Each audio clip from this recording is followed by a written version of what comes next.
Les voy a invitar que vayamos al libro de 1 Corintios. Recordemos que para la próxima demos lectura al texto para así poder comenzar de lleno en la predicación de la palabra del Señor. El título del mensaje del día de hoy, hermanos, es el culto que Dios quiere. Y les voy a invitar que demos lectura al capítulo 14, versos 26 al 33. Dice la palabra del Señor: ¿qué hay que hacer, pues, hermanos? Cuando se reúnan, cada cual aporte salmo, enseñanza, revelación, lenguas o interpretación. Que todo se haga para edificación. Si alguien habla en lenguas, que hablen dos o a lo más tres, y por turno, y que uno interprete. Pero si no hay intérprete, que guarde silencio en la iglesia y que hable para sí y para Dios. Y que 2 o 3 profetas hablen y los demás juzguen. Pero si a otro que está sentado le es revelado algo, que calle él primero, porque todos pueden profetizar uno por uno, para que todos aprendan y todos sean exhortados. Los espíritus de los profetas están sujetos a los profetas, porque Dios no es Dios de confusión, sino de paz, como en todas las iglesias de los santos. Amén. Oramos. Padre amado, en esta mañana nos dirigimos a tu presencia una vez más, dándote gracias porque tu palabra es pura, es viva y es más cortante que toda espada de dos filos. Te ruego ahora, mi Señor, que tú seas abriendo nuestro entendimiento para poder recibir tu palabra como lo que es tu palabra.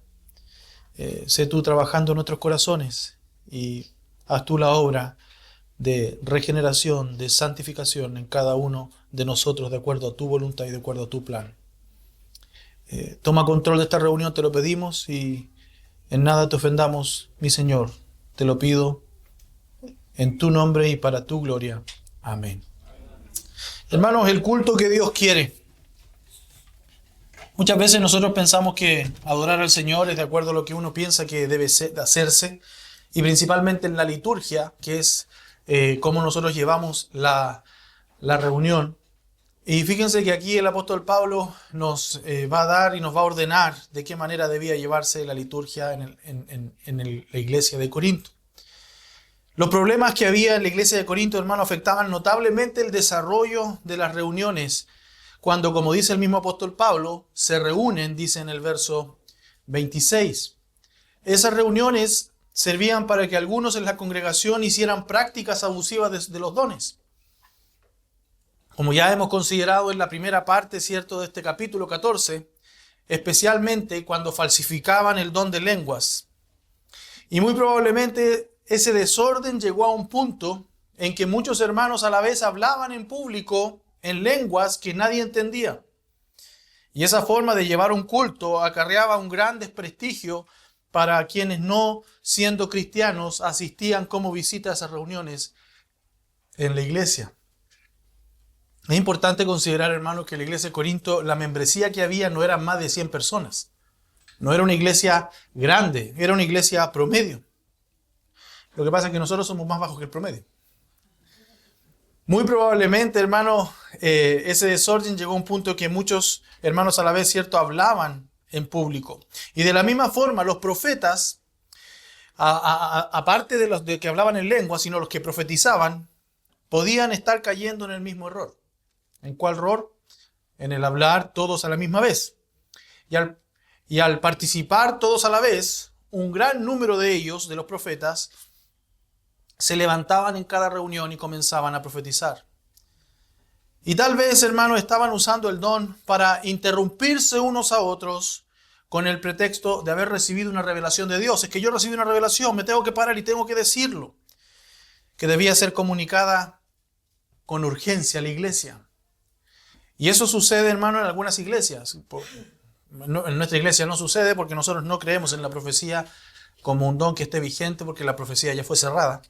Pero sí sucede en iglesias en donde gente habla en lenguas y profetizan, que se para uno en un momento y empieza a hablar cosas que nadie entiende, y otro empieza a dar una profecía, y algo así sucedía en la iglesia de Corinto.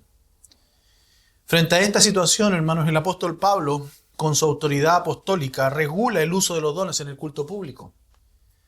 estableciendo la forma y el número de participantes en cada reunión. Más adelante se detendrá también para resolver otro problema que había en la iglesia de Corinto, que tenía que ver con la participación de las mujeres en la iglesia, en la reunión. Y todo esto generaba un desorden que era notable a todos, por lo que la iglesia debía tener una regulación con respecto a la liturgia. Hermanos, en el Nuevo Testamento, siempre la Biblia en el Nuevo Testamento nos da bases doctrinales para el comportamiento cristiano. Siempre hay una razón teológica para hacer aquello que somos mandados a hacer.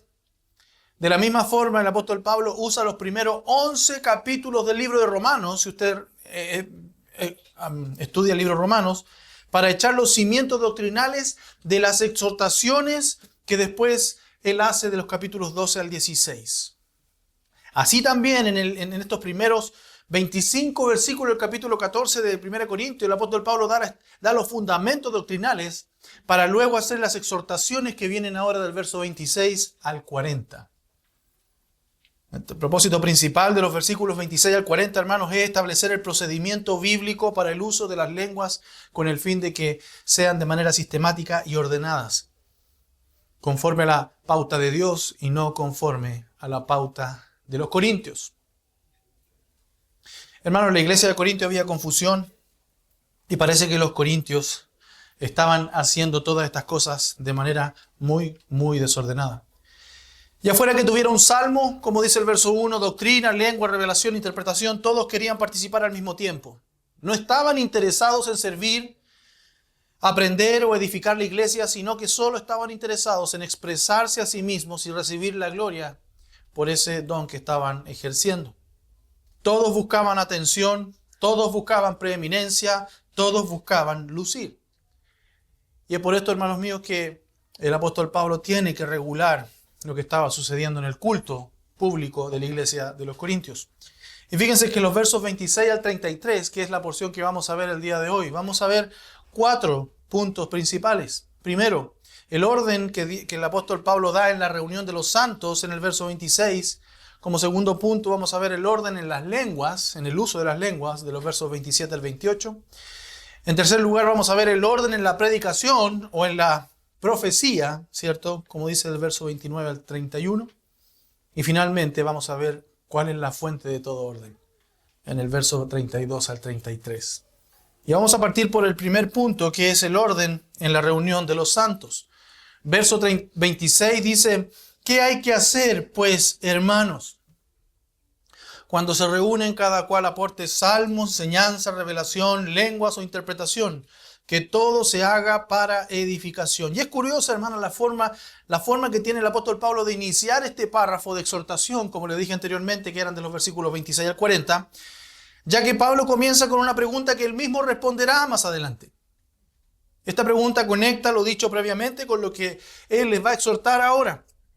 Es como si dijera: dicho todo lo anterior, todo el fundamento doctrinal, viendo todo lo que les acabo de presentar, de que las lenguas son inferiores a la profecía, de que es más importante la edificación de la iglesia que el lucir ante la iglesia, que es más importante la profecía que las lenguas. ¿Qué debemos hacer? ¿En qué pie estamos? ¿Cómo debemos llevar la liturgia? En resumen, hermano, debido a que las lenguas son significativamente inferiores a la profecía y dado que el propósito final de la reunión de la iglesia o el culto público es la edificación del cuerpo de Cristo a través de la exposición de la palabra de Dios, que es entendida por los miembros, ¿cómo nosotros debemos proceder en los cultos? Esa es la pregunta que el apóstol Pablo hace. Y lo primero es que podemos observar de este versículo, hermano, es que todos los corintios querían manifestarse. Es por esto que dice la Escritura: cuando os reunís, cada uno de vosotros tiene salmo.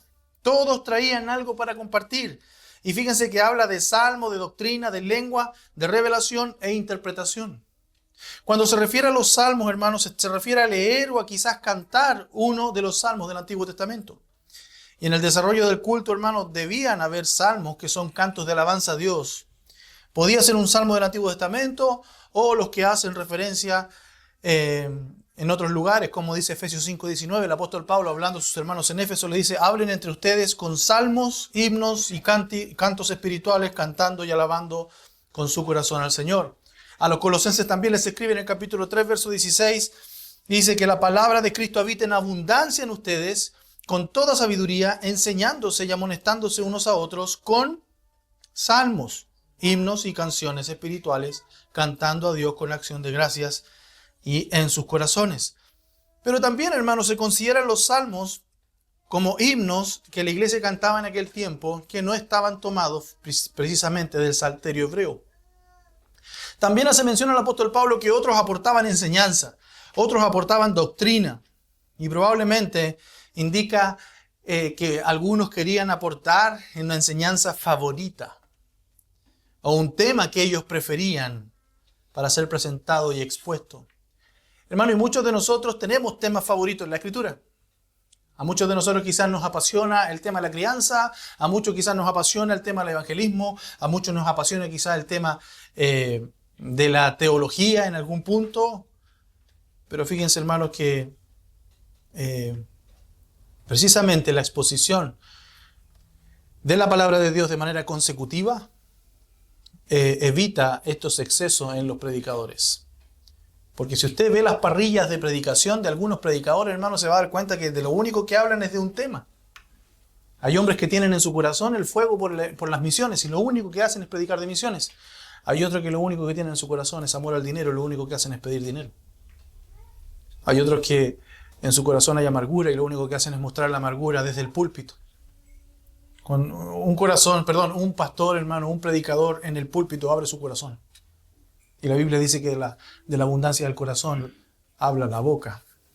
Y muchas veces nosotros los predicadores nos exponemos ante la congregación por lo que hay en nuestro corazón.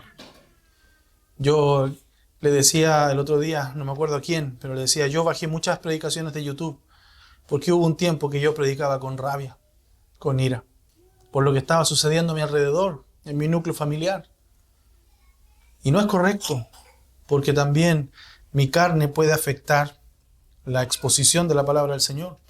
Por eso, hermanos míos, que debemos estar a cuenta con el Señor y tener un corazón en paz para poder exponer la enseñanza de manera sana, correcta. Entonces, fíjense que habían algunos que querían exponer enseñanzas favoritas. No, que yo quiero hacer una enseñanza. He estudiado sobre los evangelios, quiero enseñar sobre los evangelios. La iglesia, hermano, concurre al culto para adorar a Dios y ser edificada por medio de la exposición de la palabra de Dios. Y fíjense que cuando habla de enseñanza, algunos aportan enseñanza, esa palabra es didaché del griego y equivale a doctrina. Y desde el principio de la iglesia, hermano, los apóstoles se dedicaron a enseñar la doctrina a todos los creyentes reunidos. Y lo vemos desde el libro de Hechos, capítulo 2, donde comenzó la iglesia, ¿cierto?, ahí en Jerusalén. Y dice en el verso 42, y se dedicaban continuamente a las enseñanzas ¿de quién? De los apóstoles, a la comunión, al partimiento del pan y a la oración. Fíjense que los apóstoles fueron el fundamento y son el fundamento de la iglesia y por lo tanto la iglesia debe ser enseñada en la doctrina apostólica. Por lo tanto, la enseñanza tenía un lugar en cada culto. No había una reunión en la iglesia de Corintio que no tuviese enseñanza bíblica, además de los otros elementos que componían la misma reunión. No se hacía un culto para una ordenanza como la Santa Cena. No se hacía un culto especial para la Santa Cena. Fíjese usted. Yo la última vez le comentaba a los diáconos y le decía que mi temor en la cena es que muchas veces se tocan temas sensibles que quizá la visita pueda sentirse en algún grado afectada. Pero fíjense, hermano, que bíblicamente no hay ningún culto especial para la cena. Según el pensamiento de algunos, solo puede haber una participación para hacer recordar algún aspecto relacionado con la muerte del Señor, pero en esa reunión de la cena no debe haber ninguna enseñanza alguna con respecto a otros temas. Pero la evidencia bíblica, hermana, del culto en tiempo de los apóstoles es una reunión en la que hay participación de distintos hermanos y en la que se cumple la ordenanza bíblica celebrando la cena del Señor. La cena del Señor es parte del culto público. La cena del Señor no es algo aparte del culto público. Además, la enseñanza en la iglesia no estaba en manos de cualquiera, sino de aquellos que habían sido capacitados por Dios.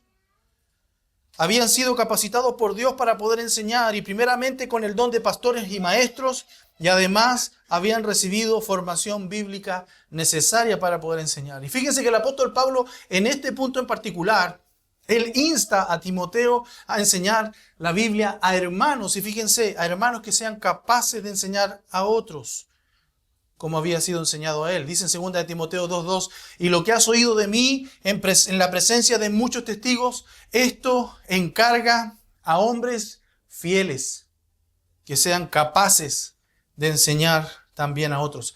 Y la pregunta que cabe de cajón, hermanos, ¿cualquiera en la iglesia se puede parar a enseñar? ¿Cualquiera en la iglesia de Corinto se podía parar y decir, yo quiero traer una doctrina, una enseñanza?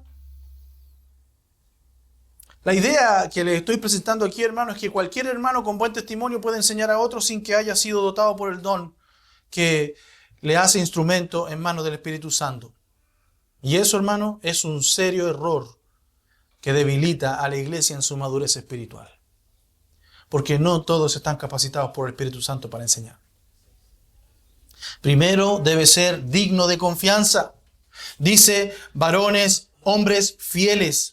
Y esa palabra, fieles, es la palabra pistos, que quiere decir que debe ser un hombre confiable, fidedigno, creyente.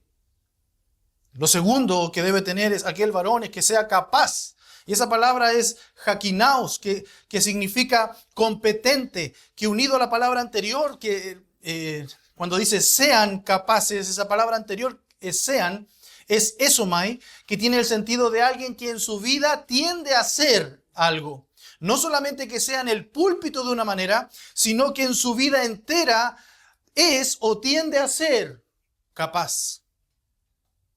Ser competente para enseñar a otros quiere decir que su vida está involucrada en la enseñanza, que su testimonio, su forma de vivir le hace capaz de enseñar a otros. No cualquiera puede pararse en el púlpito a enseñar. Yo no puedo encargarle la enseñanza a un hombre que sea infiel, primero al Señor. No puedo encargar el púlpito a un hombre que no sea capaz de enseñar a otro, que no sea competente en la enseñanza. Otros miembros tenían lo que ellos afirmaban era una nueva revelación de parte de Dios, aportan revelación. Y también había participación de profetas. Si usted se fija ahí, estoy en el libro de Corintios, para que no se vaya de ese lugar. Verso 26, bien digo, ¿sí? Entonces otros ahí decían que aportaban revelación de parte de Dios. También había participación de profetas que recibían revelación del Señor, y estas revelaciones cesaron luego de que se escribió todo el Nuevo Testamento, ya que nadie, hermanos, nadie, por lo que entendemos en la Escritura, puede añadir más de lo que ha sido revelado por los apóstoles y profetas. Estas enseñanzas, hermanos, que son las apostólicas y las de los profetas, son el fundamento de nuestra fe. Así lo dice Pablo en Efesios 2:20. Están edificados sobre el fundamento de los apóstoles y profetas, siendo Cristo Jesús mismo la piedra angular. Pero, hermanos, nosotros ya no necesitamos profetas, porque el fundamento, ¿cuándo se echa? ¿Al final de la obra, durante la obra, o al principio y comienzo de que parta cualquier obra? Es al principio. No se puede echar fundamento sobre fundamento. El fundamento es lo primordial, es de donde se construye un edificio. Y el fundamento de nosotros fueron los apóstoles y los profetas. El profeta recibió una revelación de Dios que debía comunicar a la iglesia. Y en el tiempo actual, hermano, con ese don ya cerrado, debido a que la revelación fue cerrada en Cristo, ya no se necesita el don de revelación. Hebreos 1:1-2 nos dice claramente que ese don ya no es necesario. Dice, Dios, habiendo hablado hace mucho tiempo, en muchas ocasiones y de muchas maneras, a los padres, ¿por quién? Por los profetas, en estos últimos días nos ha hablado por su Hijo, a quien constituyó heredero de todas las cosas, por medio de quien hizo también el universo. Hoy día ya no necesitamos profecía. Hoy podría aplicarse esta revelación, la cual quiere aportar este hermano en la congregación, a tomar de la Escritura algún pasaje para aplicarlo como palabra que viene de Dios. Para, como dice en el versículo 3 del capítulo 14, edificación, exhortación y consolación. No hay otra forma de tomar ese don el día de hoy. No hay otra forma de que hoy día hubiese en la iglesia alguien con una revelación nueva de parte de Dios. No, la revelación ya fue cerrada. Cristo Jesús es el último, es el verbo, y ya terminó de hablar Dios a través de su Hijo. No hay, como dice el libro de Pedro, y el mismo apóstol dice, no hay palabra profética más segura que esta. Y él vio a Cristo, él vio cosas, hermanos, que nosotros quizás anhelaríamos ver, pero él dice, no se confíen por eso. Lo importante es que se confíen y lo fundamental es por la palabra escrita. No hay otra revelación. Entonces hoy día no puede haber en la iglesia alguien que se levante y diga, yo quiero revelar, porque la revelación ya fue cerrada. Otros también aportaban ahí, dice el texto, en lenguas. Verdadera o falsa, porque ya hemos visto que los corintios estaban falsificando las lenguas, mientras que otros también daban una interpretación de las lenguas. Ya voy a hablar un poco más acerca de las lenguas, solamente quiero cerrar este versículo con lo siguiente. Todas estas manifestaciones, hermanos, que vimos en el verso 26, a excepción de las lenguas falsificadas, eran partes legítimas del culto público. El problema surgió cuando todos querían participar y nadie quería quedarse sentado a escuchar. Nadie quería escuchar para ser edificado, a excepción solamente de las visitas que, como ya vimos antes, quedaban desconcertadas. Allá en el verso 23 del capítulo 14 dice, ¿no dirán que ustedes están locos? Al ver tanta locura, tanta gente parándose y hablando cosas que nadie entiende y otros revelando cosas nuevas. Y no 1 o 2, sino que quizás 5, 6, 10 ahí hablando al unísono.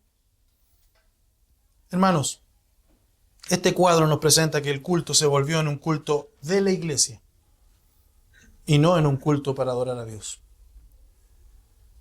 Es por esta razón, hermano, que se hizo necesario estos argumentos que presentó el apóstol Pablo en estos 25 versículos previos para poder exhortar a los hermanos corintios del propósito del culto público. El culto público no es para nosotros. El culto público es para adorar a Dios.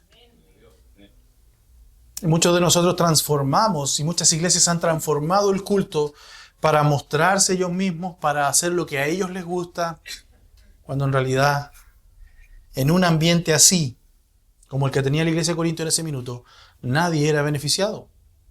Nadie era edificado.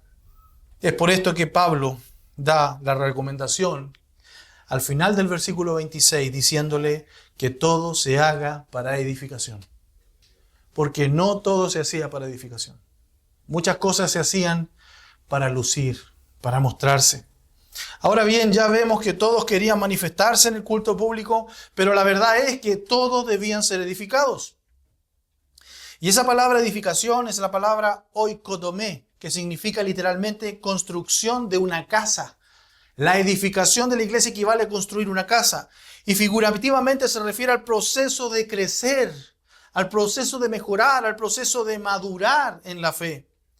La vida espiritual de los cristianos, hermanos, necesita ser edificada, necesita ser mejorada, necesita expandirla hasta la plenitud, hasta la perfección a la cual llegaremos en la presencia del Señor.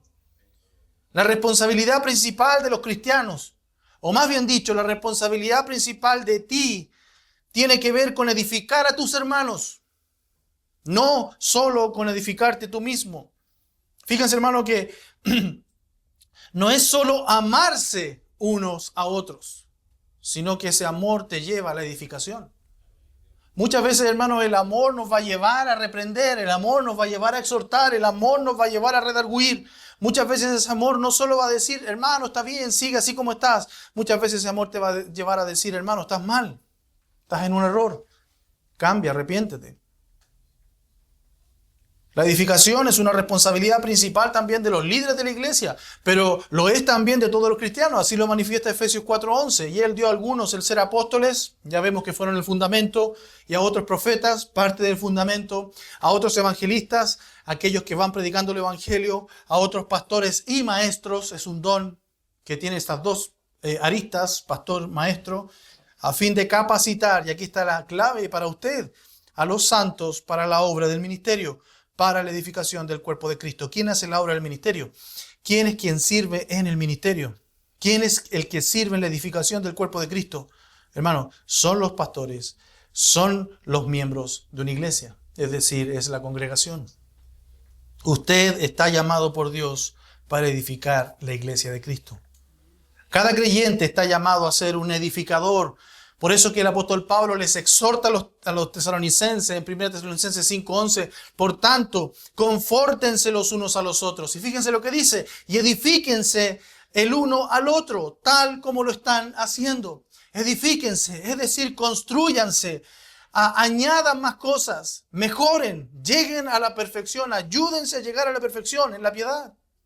A los romanos le dicen Romanos 2:15, 2-3, cada uno de nosotros agrade a su prójimo en lo que es bueno para su edificación. No le dice agrade lo que es bueno para su beneplácito, para su placer, para que lo pase bien. No, hermano, sino que agrade a su prójimo lo que es bueno para su edificación. Pues ni aun Cristo se agradó a él mismo. Antes bien, como está escrito, los insultos de los que te injuriaban cayeron sobre mí.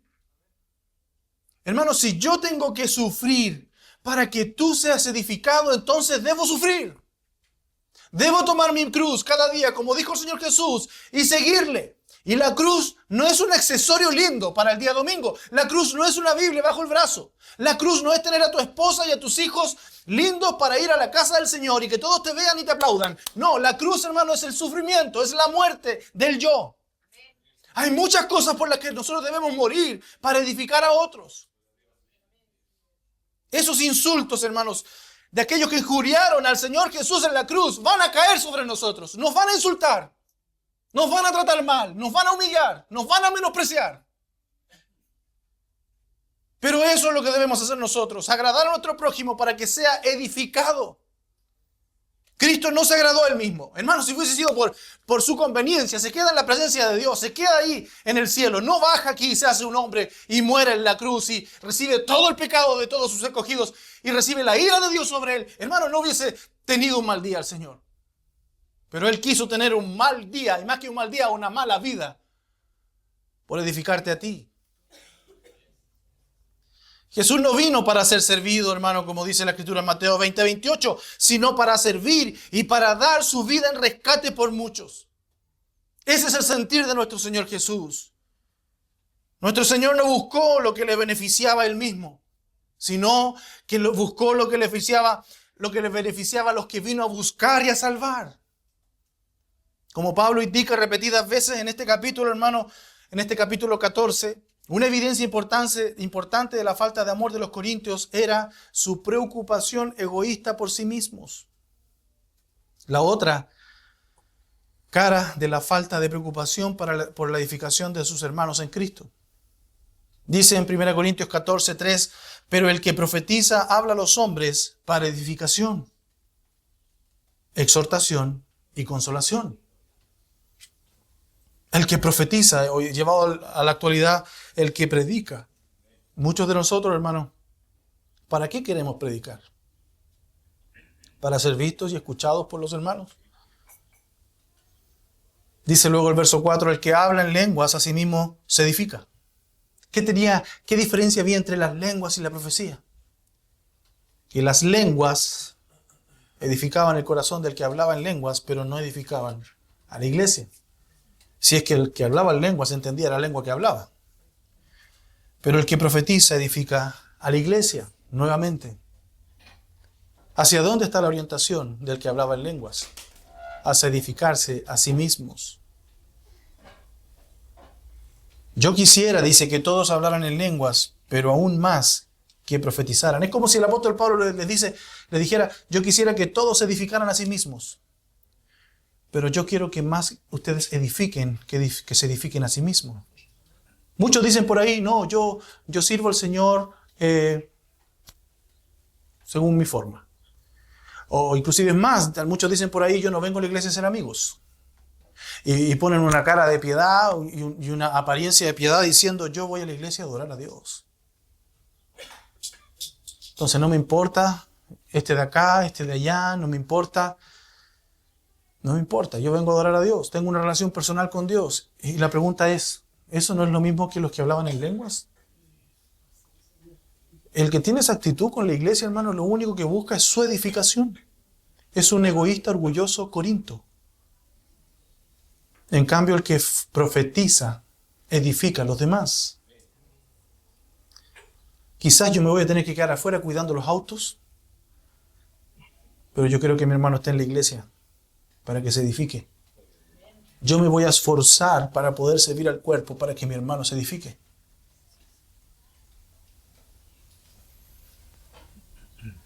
Porque el que profetiza es superior al que habla en lengua, dice el apóstol, a menos de que las interprete para que la iglesia reciba. Nuevamente, ¿cuál es el enfoque? La edificación de la iglesia, no la edificación de un individuo. ¿Tú estás contento con tu espiritualidad? ¿Tú estás contento con ser tan espiritual ante el Señor y tener una vida espiritual, viendo que tu familia se está perdiendo en el infierno? ¿Cuál es el gozo del padre de familia? Ver que sus hijos están en la fe. El apóstol Pablo les dijo a sus hermanos, ustedes son mi gozo. Hermano, el gozo de un pastor es que sus hermanos caminen en la fe. Ese es el gozo de un pastor. El Señor Jesús vino a morir y a entregar su vida para rescatarte a ti de esta vana manera de vivir. Enfocada en ti, en ti, en ti y en ti. Hermano, hasta los hijos son para nosotros, según nosotros. Hoy día la gente quiere tener hijos porque es un accesorio bonito en el auto. Porque es quizá una fuente de ingreso, porque es quizá se ve bien visto. Muchas personas quieren casarse porque quieren satisfacer deseos sexuales simplemente. Pero no quieren servir a una mujer como Cristo murió por su iglesia. La mujer no quiere someterse a la autoridad de su esposo, como la iglesia se somete a la autoridad de su esposo. Todo está orientado hacia nosotros. En el versículo 12 del capítulo 14 también el apóstol Pablo le dice, así también ustedes, puesto que anhelan dones espirituales, procuren abundar en ellos para edificación de la iglesia. ¿Por qué quieres tener un don? ¿Por qué quieres servir a la iglesia? ¿Para edificarte a ti mismo o para edificar tus hermanos? Verso 17 dice, porque tú bien das gracias, pero el otro no es edificado. No, y aquí están los orgullosos, egoístas que dicen, yo vengo a la iglesia a adorar a Dios. No me importa la relación que tengo con mis hermanos. No, yo aquí no vengo a agradar al hombre, vengo a agradar a Dios. Hermano, eso es una hipocresía, es una soberbia, eso es egoísmo, eso es arrogancia, porque tú eres parte de un cuerpo a quien tú debes edificar.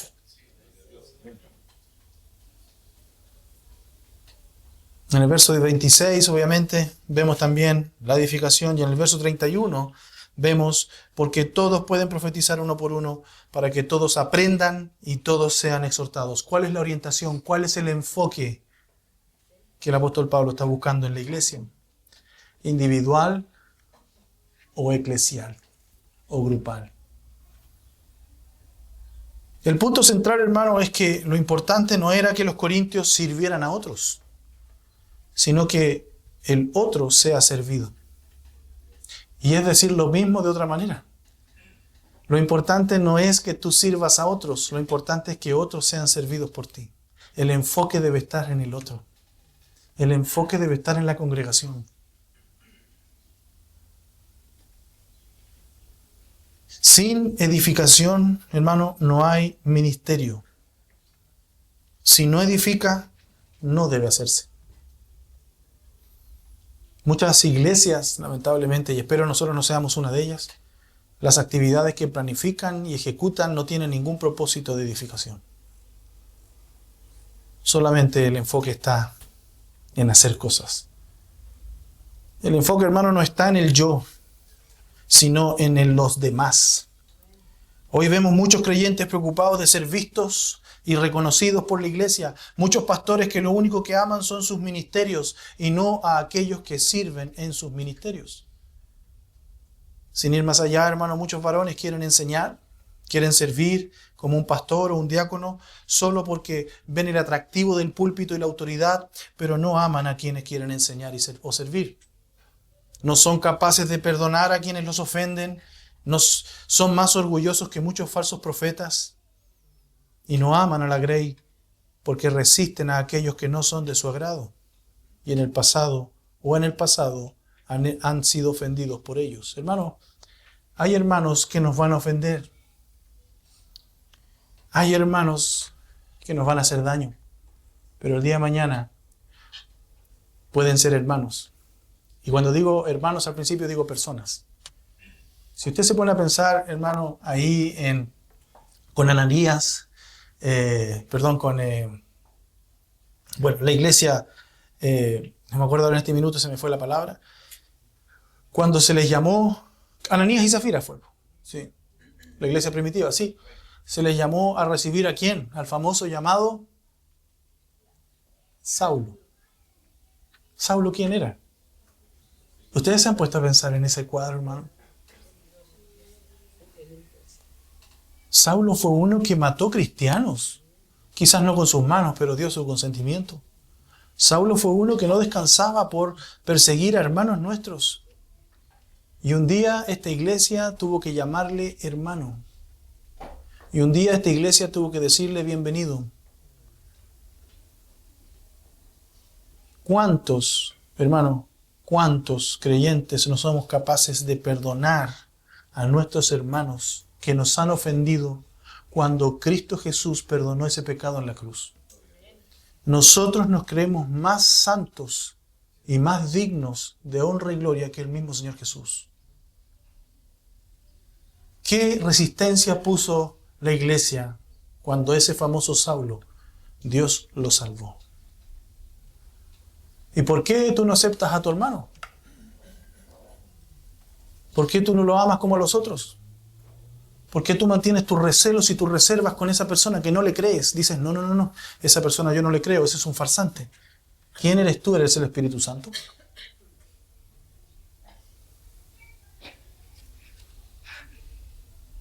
Hermano, estos hombres no son capaces de perdonar a quienes los ofenden. Son más orgullosos que muchos falsos profetas. O no aman a la grey porque resisten a aquellos que no son de su agrado. O en el pasado han sido ofendidos por ellos. ¿Cómo queremos servir a Cristo si no amamos como Cristo amó a la iglesia de Cristo? La iglesia de Cristo, hermano, ese hermano que tú no soportas, ese hermano que tú no le crees, ese hermano que tú dices este es un Saulo, este es un falso, es su novia. Es su novia. Y yo te pregunto a ti, varón, si a tu esposa o a tu novia alguien le hace algo, ¿tú vas a quedar tranquilo? ¿Tú vas a decir, hagámosle juntos la maldad, hagámosle juntos el daño? ¿O te vas a ir en contra de aquel que dañó a tu esposa, a lo más precioso y lo más preciado y valioso que tienes tú en esta vida?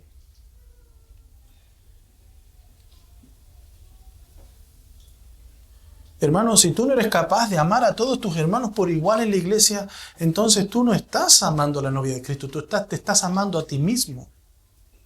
Eso se llama vanagloria, eso se llama hipocresía.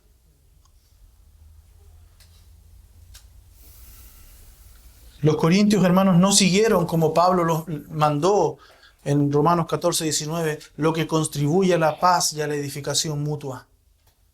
Aquello que edifica a otros es también lo que crea armonía, así como el egoísmo es también lo que crea desarmonía. Cuando una iglesia está en comunión es porque es una iglesia que está buscando la edificación de unos por otros. Los cristianos, hermanos, son edificados solo mediante una sola cosa. Si tú estás llamado por Dios a edificar tu iglesia, si tú estás llamado por Dios a amar a tu hermano, inclusive aquel que es difícil de amar para ti en tu corazón, ¿con qué tú debes amar a tu hermano? Con lo único que puede edificar a esa persona. ¿Y qué es? La palabra de Dios. La palabra de Dios. Es por esto que el apóstol Pablo le dijo a sus hermanos, a su discípulo Timoteo, en 2 Timoteo 3:16, toda escritura es inspirada por Dios. Y toda escritura es útil, dice. ¿Para qué? Para enseñar. ¿Para qué más? Para reprender. ¿Para qué más? Para corregir. ¿Para qué más? Para instruir en justicia. ¿Para qué más? A fin de que el hombre de Dios sea... No, pero hay muchos aquí que no quieren que su hermano sea perfecto. Hay muchos en la iglesia que no quieren que su hermano crezca al punto de que sea un hombre perfecto conforme al carácter de nuestro Señor Jesucristo. Siempre lo tenemos en duda. Equipado para toda buena obra. Esa, hermano, es la herramienta con la que cada creyente debiera ser habilitado. Y es en este contexto, hermano, de egoísmo y vanidad que Pablo regula el uso de los dones más usados en el púlpito, que son el don de lenguas y el don de profecía, para que todo se lleve decentemente y en orden. Y así llegamos al segundo punto, que es el orden en las lenguas, versos 27 al 28. Si alguien habla en lenguas, que hablen 2, o a lo más 3, y por turno, y que uno interprete. Pero si no hay intérprete, que guarde silencio en la iglesia y que hable para sí y para Dios. Hermanos, qué clara es la instrucción del apóstol a esta iglesia. Aquí establece normas para el uso de las lenguas en público. Pablo da 4 normas para el uso de las lenguas en público. Primero, solo 2 o 3 personas podían hablar. Segundo, debían hacerlo en turnos, es decir, no los 2 al mismo tiempo, sino en turnos. Y tercero, lo que decían debería ser interpretado, ¿ya? Y todo lo que se hablara en las lenguas, hermanos, debía ser interpretado. Y al parecer, solo por un intérprete, por lo que dice desde el griego. Porque en la construcción de la palabra en griego, uno es enfático, indicando que solo uno está involucrado en la interpretación de esa lengua. Los intérpretes, hermanos, al igual que los que hablaban en lenguas, también querían ser vistos por los demás. También querían hablar uno y otro, interpretar uno y otro para mostrarse y para mostrar su superioridad frente a los demás intérpretes. Ahora, la cuarta norma que da el apóstol Pablo es: si no hay nadie que presente que pueda interpretar, no debiera hablar entonces. Y aunque hablar en lengua, hermano, y traducir esas lenguas eran 2 dones diferentes, no tenían que usarlos aparte el uno del otro. El de interpretación estaba ligado a las lenguas y el de las lenguas estaba ligado a la interpretación. Un intérprete no podía ejercer su don a menos que hubiera alguien que hablara. Y alguien que hablaba en lengua no podía ejercer su don a menos que alguien hubiera que le interpretara. La instrucción del apóstol Pablo, hermano, presupone que la congregación sabía qué creyentes eran los que tenían el don de interpretación. Por lo tanto, ellos sabían si estaba presente o no estaba presente en el culto. Pero la norma es clara y simple. Si no hay intérprete, no hay que hablar en lenguas en voz alta. Hermano, si la iglesia no es edificada, entonces el que está delante que se calle. Y haga sus reflexiones personales, ore al Señor en personal, pero no hable a toda la iglesia porque nadie le entiende. Muchas veces, hermanos, las iglesias son mermadas porque ponemos al frente gente que no sabe enseñar. Y con esto me estoy disparando los pies, porque a lo mejor usted en este minuto está diciendo: pastor, a usted yo no le entiendo. Y no le entiendo en nada. Y eso sería triste. El creyente que todavía se sintiera impulsado a hablar en lenguas, hermano, dice el apóstol Pablo, quien mejor se dedique a meditar y a orar en lo personal, que hable para sí mismo en lenguas y que hable para Dios. Al contrario de los éxtasis paganos que muchos de los cristianos corintios estaban imitando, recuerden ustedes la cultura greco-romana de esos éxtasis en los que entraban las personas que estaban llegando a la iglesia.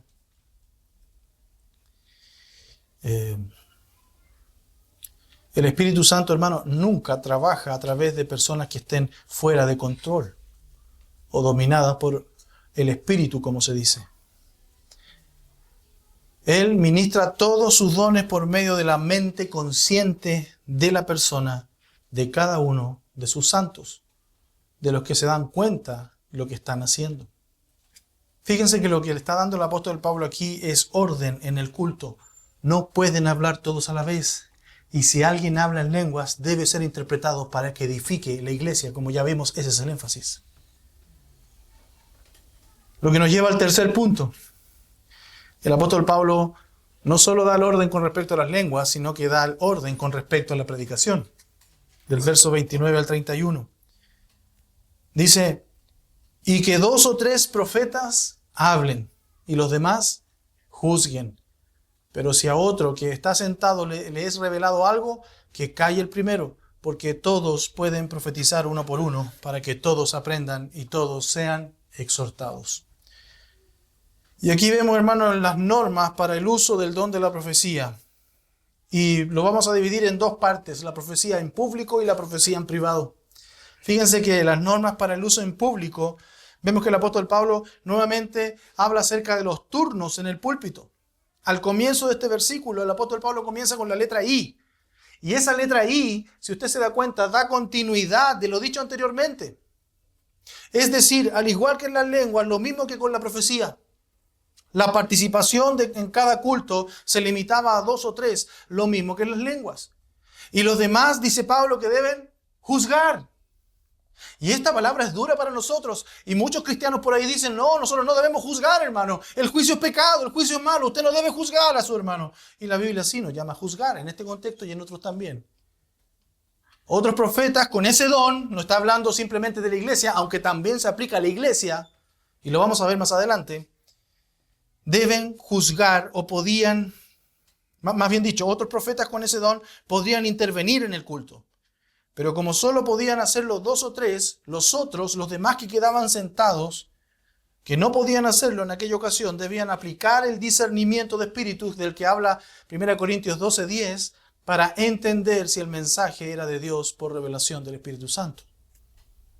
Juzgar, hermano, esa palabra viene de la palabra diacrino, que significa separar completamente, dando la idea de distinguir una cosa de otra. Separar una cosa de otra. Es separar, es distinguir. Mientras que el don de discernimiento de espíritus viene de la palabra diacrisis, que está muy cercana a diacrino, que significa opinión judicial, dando el sentido de contender con algo que no está bien. El discernimiento de espíritu es una contención judicial, es como quien dice esto no está bien porque la ley dice otra cosa. Los demás profetas, hermanos, debían distinguir lo malo del ejercicio de los dones, en el caso de la profecía, y en el caso de haber un error en la profecía, en la predicación, debían oponerse con fuerza. Pero la pregunta es, ¿lo estaban haciendo? La respuesta es no. Estaban más preocupados de ser vistos por los hombres, de ser vistos por aquella congregación, que ser visto con agrado de parte de Dios. La expresión de los otros hermanos o los demás podía referirse también a la congregación que oía al profeta. Y para atender esto así, hermanos, es importante tener fundamento bíblico. Y fíjense que Pablo a los tesalonicenses le escribe en 1 Tesalonicenses 5:20, no desprecien las profecías. ¿Qué dice luego el 21? Antes bien, examínenlo todo cuidadosamente, retengan lo bueno. ¿No es lo mismo que juzgar la predicación? Pero además, hermano, de los que tienen la responsabilidad de profetizar públicamente, también podía suceder que un profeta estuviera sentado en la congregación como espectador y le sea revelado algo por Dios. Recuerden que el libro de 1 Corintios es un libro de transición también, al igual que Hechos. La iglesia estaba pasando del antiguo pacto al nuevo y habían algunos que estaban profetizando. De hecho, un argumento muy fuerte para entender que las lenguas ya no eran usadas en el mismo tiempo de la escritura de la Biblia, las lenguas y las profecías, es que en las otras cartas paulinas nunca se mencionan las lenguas y las profecías como dones activos. Nunca. Solo en 1 Corintios, solo en Corintios. Entonces Dios usó estos dones en su momento y el apóstol Pablo está ordenando a la iglesia en ese sentido. Y podemos entonces, pero además los que tenían esa responsabilidad, ¿cierto?, profetizar, podían estar sentados en el culto y podían recibir una revelación de Dios. La pregunta es, ¿qué se hace en ese caso? Como dice el verso 30, pero si a otro que está sentado le es revelado algo, ¿qué dice? Que calle él primero. Y aquí vemos lo que es el don de la profecía en la privacidad, en lo privado, en el corazón. Y un caso posible, hermano, como hemos dicho anteriormente, es que en el transcurso del culto público otro profeta haya recibido revelación de Dios. Y en ese caso, el que estaba en uso de la palabra, algunos proponen que debía callar y dar paso al que había tenido la revelación. Algunos lo interpretan así este versículo. Pero quizás sería mejor entenderlo como que el que había recibido la revelación debía esperar hasta que terminara el primero de hablar. Yo me inclino más por la segunda interpretación, porque en el caso de la segunda interpretación sería que calle primero antes el que empezó a hablar, porque tiene más sentido para mí. Si yo estoy predicando y luego alguien se levanta y dice, tengo una revelación de Dios, ¿eso provocaría confusión? Y ya vemos más adelante que Dios no es Dios de confusión. Eso provocaría caos, y vemos que Dios es un Dios de orden. Eso provocaría algo extraño en la congregación. Y lo que me da a mí el contexto del capítulo 14 es que el apóstol Pablo quiere exhortar a sus hermanos a que el culto debe llevarse decentemente y en orden, como termina el último versículo. Entonces, la mejor interpretación para mí sería que el que recibió esa profecía debía esperar que el que estaba predicando o profetizando callara, para que luego él diera la profecía a la iglesia. En cualquier caso, hermano, el apóstol no permitía que más de un profeta estuviese hablando al mismo tiempo. El ejercicio de los dones debía hacerse en orden. Y nuevamente aquí se usa el verbo sigao, cuyo significado es callar, es guardar silencio, es estar callado. Primero este verbo se usó para hacer callar a los que hablaban en lenguas de forma desordenada. Ahora se usa para callar a los profetas que hacían igualmente lo mismo, hablar de manera desordenada, en una anarquía, sin autoridad.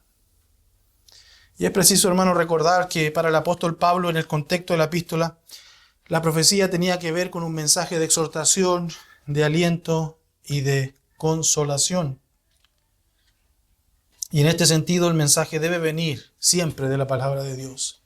Si el profeta aseguraba en su mensaje, así dice el Señor, y lo que él decía no tenía relación con la palabra de Dios, entonces era un profeta mentiroso. Y de ahí, hermano, la necesidad de que quienes escuchan el mensaje, es decir, usted, lo evalúe, aplicando discernimiento espiritual.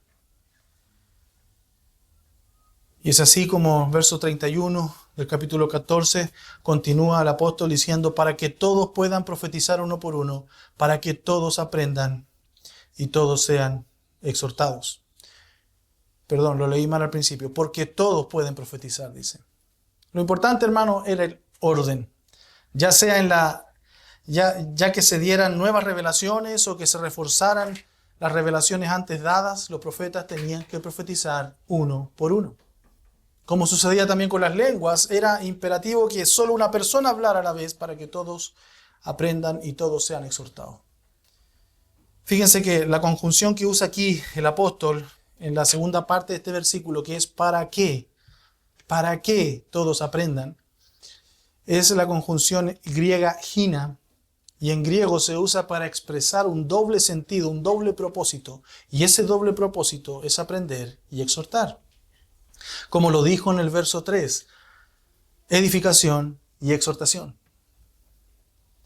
Y con esto, hermano, llegamos al último punto, que es el punto 4. La fuente de todo el orden.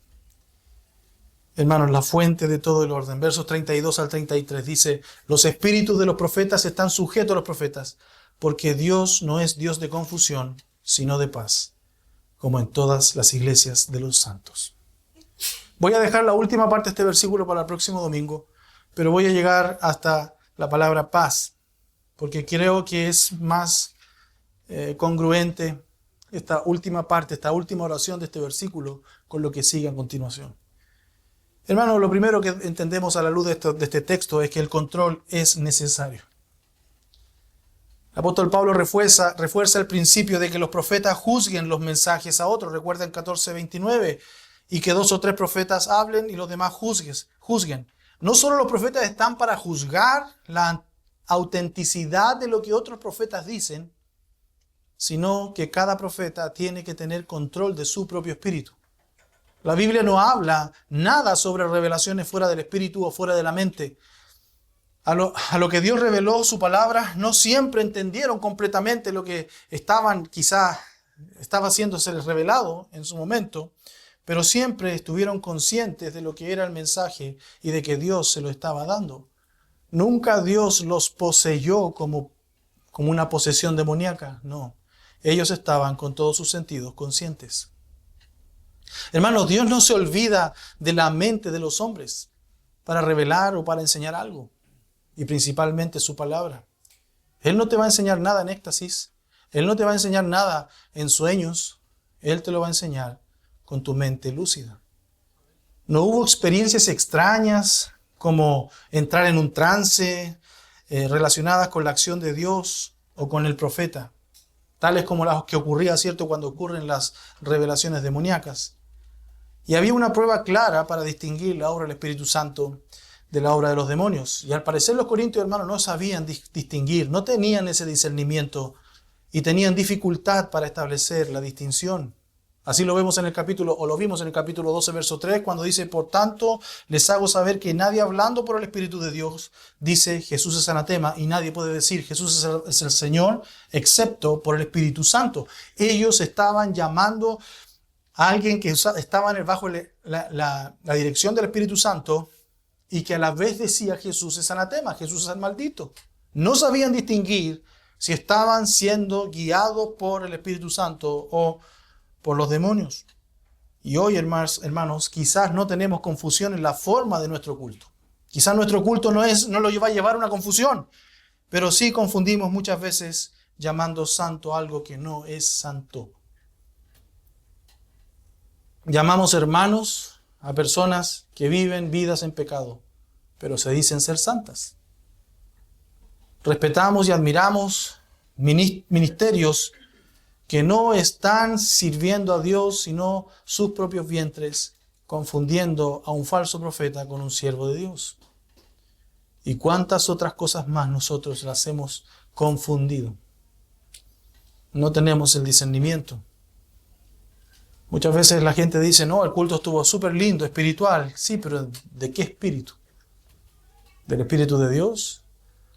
Que trae el entendimiento, al igual que en Hechos capítulo 16, Lidia, Dios le abrió el entendimiento para que recibiera las palabras que Pablo enseñaba y fuera salva.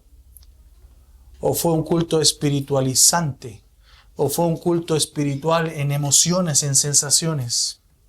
Hermano, el control es necesario en la reunión.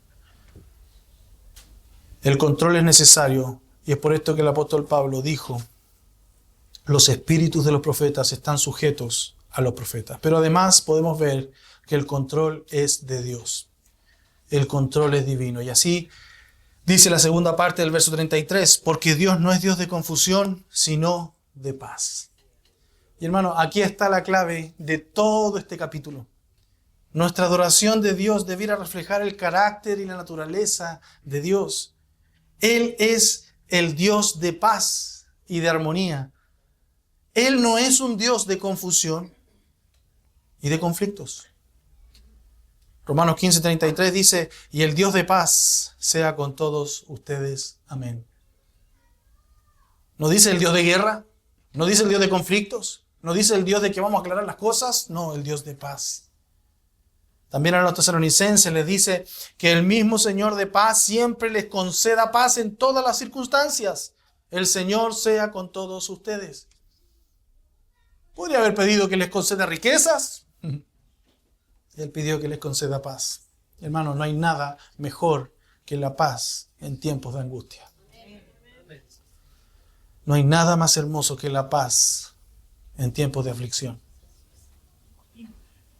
Hebreos 13:20 dice: y el Dios de paz, que resucitó de entre los muertos a Jesús nuestro Señor, el gran pastor de las ovejas, mediante la sangre del pacto eterno. Ese Dios de paz es el que con gran poder resucitó a nuestro Señor Jesucristo. Y Él es el gran pastor. Es un pastor que trae paz, no conflictos. Dios no puede ser honrado, hermanos, donde hay desarmonía, donde hay confusión. Dios no puede ser honrado donde hay competencia. Dios no puede ser honrado donde hay frenesí, donde hay egoísmo, donde prevalecen los intereses personales. Dios no puede ser honrado ahí. Yo te hago una pregunta esta mañana. ¿Hacia dónde está orientada tu vida? ¿Hacia los demás o hacia ti? El caos y la discordia en una reunión de iglesia, hermano, es una prueba clara de que el Espíritu Santo de Dios no está en control. La característica de una reunión en una iglesia de Dios es la paz y el control, el orden. Allí donde reina el Espíritu de Dios, hay siempre paz. Santiago 3:14 dice, pero si tienen celos amargos y ambición personal en su corazón, no sean arrogantes y mientan así contra la verdad. Esta sabiduría no es la que viene de lo alto, sino que es terrenal, natural, diabólica. Porque donde hay celos y ambición personal, allí hay, ¿qué cosa? Confusión y toda cosa mala. Pero la sabiduría de lo alto es primeramente pura, después pacífica, amable, condescendiente, llena de misericordia y de buenos frutos, sin vacilación, sin hipocresía. Y la semilla cuyo fruto es la justicia se siembra en paz por aquellos que hacen la paz. ¿Quiénes siembran la paz? Aquellos que hacen la paz. ¿Y de dónde viene la paz? De Dios. ¿Y qué estás llamado tú a sembrar en esta iglesia? Paz. Pero ¿de dónde viene tu sabiduría? Quizás tú vienes con una vida absolutamente amarga, con celos. Quizás tú vienes con una vida en donde solamente hay ambiciones personales en tu corazón y no estás pensando en los otros, ni siquiera en tu familia ni en tus hijos. Quizás eres un arrogante. Quizás te estás mintiendo contra la verdad que te dice que eres un arrogante. Esa sabiduría no viene de Dios, esa sabiduría viene del diablo. Por eso, hermanos, Dios no se glorifica, Dios no reina en donde hay celos, ambiciones personales, confusiones y toda cosa mala. Como conclusión, ya con esto cierro. Una conclusión, aplicación. Hermanos amados, debemos entender que el culto público no es para nosotros, sino para adorar a Dios. El culto público no es para las visitas. El culto público no es para evangelizar. Es para adorar a Dios. Y digo evangelizar principalmente, porque la fe viene por el oír. Pero el culto público, hermano, está hecho para adorar a Dios. El culto público no es para que tú o yo prediquemos. No es un escenario para que tú prediques, ores, cantes o luzcas a tus hijos. No instrumentalicemos el santuario de Dios. El culto público no es para que vengas a sentirte bien. Además, la palabra de Dios debe ser el centro del culto público. Cada vez que la iglesia se reúna, como dice Sam Waldron en su libro ¿Cómo debemos adorar? Si mal no recuerdo, dice, y cito, dado el carácter dialógico de la adoración, es correcto pensar que será raro el culto que no contenga este elemento de la adoración, hablando de la proclamación de la palabra. ¿Qué quiero decir con el carácter dialógico de la adoración? Quiero decir que la adoración es fundamentalmente un diálogo o conversación entre Dios y su pueblo.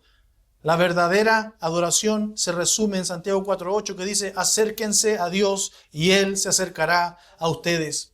Entonces, dice Sam Waldron, es esencial que en la adoración Dios nos hable, así como que nosotros hablemos a Dios. Debemos acercarnos a Dios en oración y Él debe acercarse a nosotros en su palabra. Siendo este el caso, parece correcto que cada reunión de la iglesia haya por lo menos la lectura y usualmente también la proclamación de la palabra de Dios. Cierro la cita.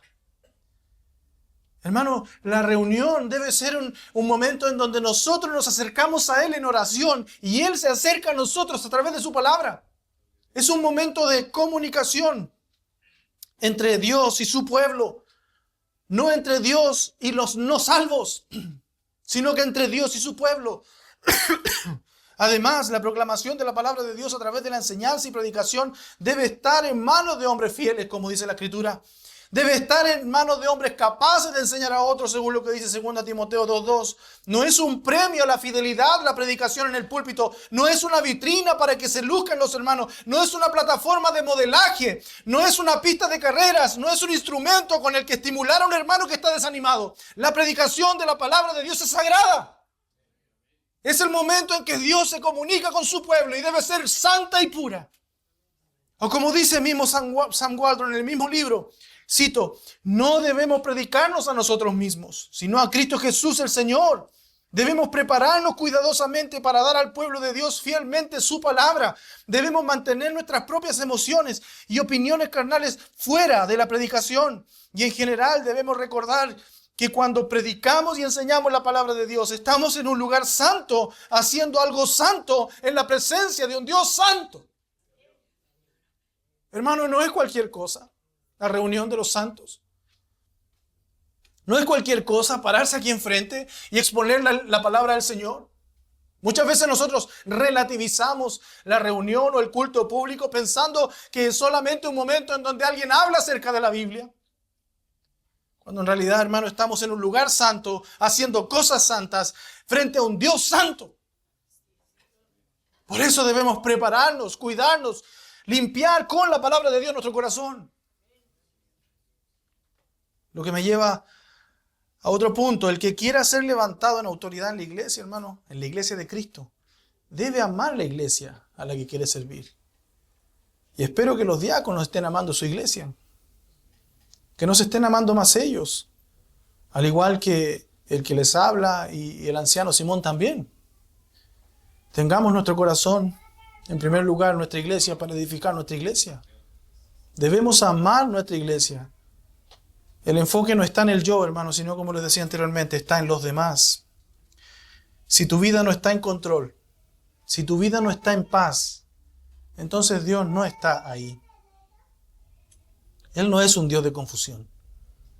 Él es un Dios de paz. Ahora yo te pregunto, hermano mío, ¿qué culto racional le estás ofreciendo a Dios a diario?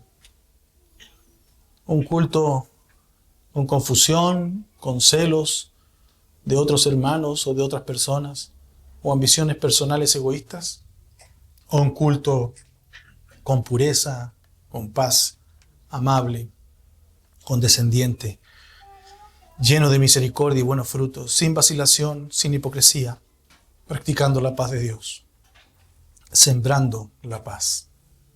¿Qué culto le estás ofreciendo al Señor? Y si tú esta mañana no eres un hijo de Dios, un regenerado por la sangre de Cristo, déjame decirte que cualquier culto que tú rindas a Dios día a día, Dios lo aborrece. Proverbios 15:8 dice, el sacrificio de los impíos es abominación al Señor.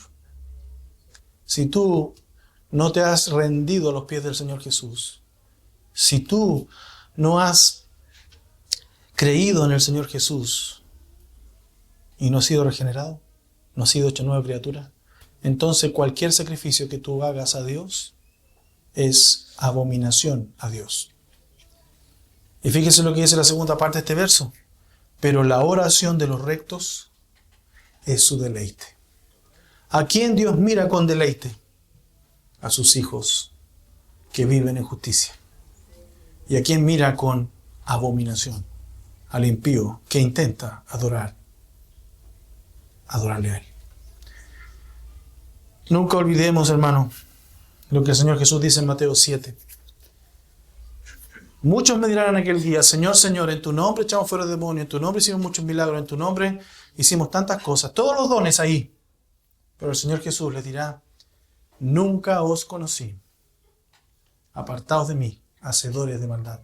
A ti nunca te conocí. Tú viviste en iniquidad toda tu vida. Y tú pretendes que viviendo en iniquidad me vas a agradar.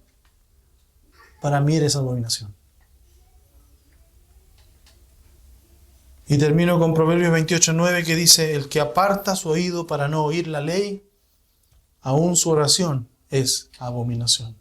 Hermano, no apartes tu oído. Muchos apartan el oído. Muchos vienen y luego no vienen más. Muchos empiezan a conocer al Dios de la Biblia y no les parece deleitoso.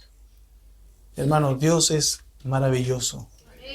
Hermano, Dios es tan bueno que nosotros en nuestro estado de pecado, de inmundicia, Él vino, se humilló, se hizo hombre, fue muerto en aquella cruz y nos salvó. Y además de eso, Él nos da gracia cada día para poder cumplir su voluntad. Así que no apartes tu oído de la ley del Señor. Piensa en qué culto estás rindiéndole a Dios cada día en tu vida. ¿Qué culto es el que está rindiendo esta iglesia a Dios? Hermano, y lo importante aquí no eres tú, son los otros. Pero lo más importante es Dios. A Él venimos a adorar, a Él venimos a agradar y a Él venimos a servir. Padre amado, te doy gracias por tu palabra y te ruego en el nombre de tu Hijo que tú seas abriendo el corazón de cada uno de nosotros, Padre, para que recibamos tu palabra y no vuelva a nosotros vacía. No vuelva a ti vacía, perdón. Te ruego, Padre mío, por nuestras visitas también. Bendíceles, guíales y también te rogamos que tú seas trabajando en ellos, al igual que en nosotros. Nada sucede por casualidad. Tú eres soberano y te rogamos que siempre en este púlpito tu nombre sea glorificado, tu Hijo sea levantado en aquella cruz. Lo pedimos en el nombre de tu amado Hijo Jesús. Amén.